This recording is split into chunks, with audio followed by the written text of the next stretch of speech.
আজি আকৌ নাগৰিকত্ব সংশোধনী বিধেয়ক বাতিলৰ দাবীত প্ৰতিবাদী সভা। অসমীয়া জাতিটো এক জটিল সন্ধিক্ষণত অসমীয়া জাতি, ভাষা, কৃষ্টি, সংস্কৃতি সকলো ধ্বংস হোৱাৰ পথত, সকলো নিশেষ হোৱাৰ পথত কেন্দ্ৰ তথা ৰাজ্যত শাসনাধীষ্ঠ বিজেপি চৰকাৰখনে নাগৰিকত্ব সংশোধনী বিধেয়কৰ দ্বাৰা অসমৰ জনগণক, অসমৰ ৰাইজৰ আবেগ অনুভূতিক জলাঞ্জলি দি যি বিধেয়কখন গৃহীত কৰাব বিচাৰিছে, এই বিধেয়কখনৰ দ্বাৰা এই বিধেয়কে অসমৰ ভাষা সাহিত্য, কৃষ্টি সংস্কৃতি বিনষ্ট কৰিব, নিশেষ কৰিব।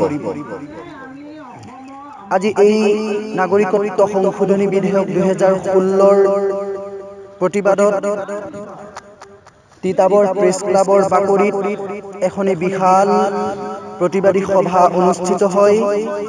৭০টা সংগঠনৰ যৌথ উদ্যোগত এই সভাখন অনুষ্ঠিত হয় আৰু এই সভাত বৰেণ্য ব্যক্তিসকলে নিজৰ ভাষণ প্ৰদান কৰে।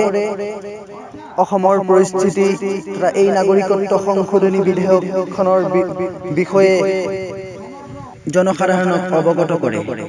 আপোনালোকে নিশ্চয় জানে যে এই বিধেয়কখন যদি অসমত গৃহীত হ'বলৈ হয়, অসমীয়া জনগণৰ কি দুৰ্দশা হ'ব।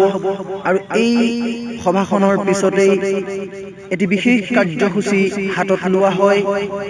এই কাৰ্যসূচীটো হ'ল যে সকলোৱে একেলগে নিজৰ তেজেৰে এখনি পত্ৰ লিখে আৰু এই পত্ৰখন মুখ্যমন্ত্ৰীলৈ প্ৰেৰণ কৰাৰ ব্যৱস্থা কৰা হয়। আপোনালোকে দেখিছে যে সকলোৱে স্বতঃস্ফূৰ্তভাৱে সকলো জাতি, ধৰ্ম, বৰ্ণ নিৰ্বিশেষে সকলোৱে একেলগে এই কাৰ্যসূচীত অংশগ্ৰহণ কৰিছে। হিন্দু, মুছলমান সকলো জাতি, ধৰ্ম নিৰ্বিশেষে এই কাৰ্যসূচীত অংশগ্ৰহণ কৰিছে আৰু নিজৰ তেজেৰে এই পত্ৰখন লিখিছে আৰু এই পত্ৰখন ইতিমধ্যে সৰ্বানন্দ সোণোৱাললৈ প্ৰেৰণ কৰাৰ ব্যৱস্থা কৰা হৈছে। আপোনালোকে দেখিছে যে সকলোৱে কেনেকৈ নিজৰ তেজেৰে এই পত্ৰখন লিখিছে আৰু আপোনালোক সকলো ওলাই আহক যে এই নাগৰিকত্ব সংশোধনী বিধেয়কখনৰ প্ৰতিবাদৰ দাবীত আমি অসমৰ আকাশ বতাহ কঁপাই তুলো, লগতে ৰজাঘৰীয়াৰ যি শাসনৰ গাদী, সেই গাদীও আমি কঁপাই তুলো।